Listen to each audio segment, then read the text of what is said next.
अस्सलाम नाज़रीन, Sindh online TV में भलीकार आवा है मोहम्मद पहर शामिल करूं था हिन वक्त खबरों।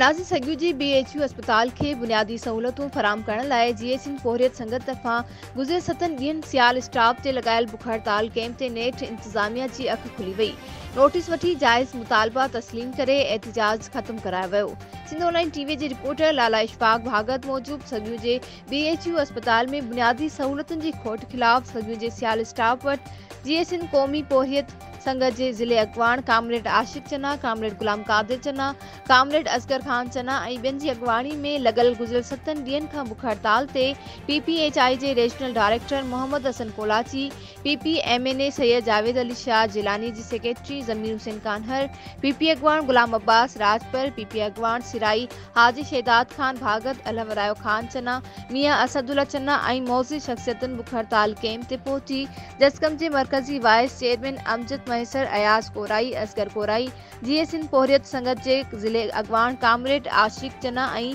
ॿियनि बुख हड़ताल कैंप ते वेठरनि सां ॻाल्हियूं करे जायज़ मुतालबा तस्लीम करे खेनि यकीन ॾियारियो त जायज़ मुतालबा फौरी तौर ते हल कया वेंदा।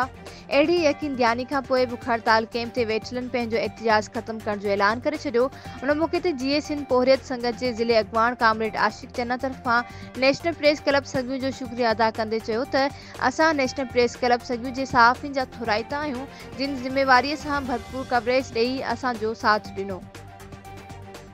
सिंधवासियुनि जी ख्वाबनि जी तकमील हैदराबाद, कासमाबाद, नसीमनगर चौक भरिसां सोमरा वॉलपेपर PVC पैनल समूरनि शहरनि में मयारी ऐं बहितरीन सर्विस ॾेई रहियो आहे त पोइ देरि न कयो, हाणे ई राब्तो कयो असांजी टीम सां जेका तव्हांजे हिक कॉल ते अव्हां वटि पहुचंदी,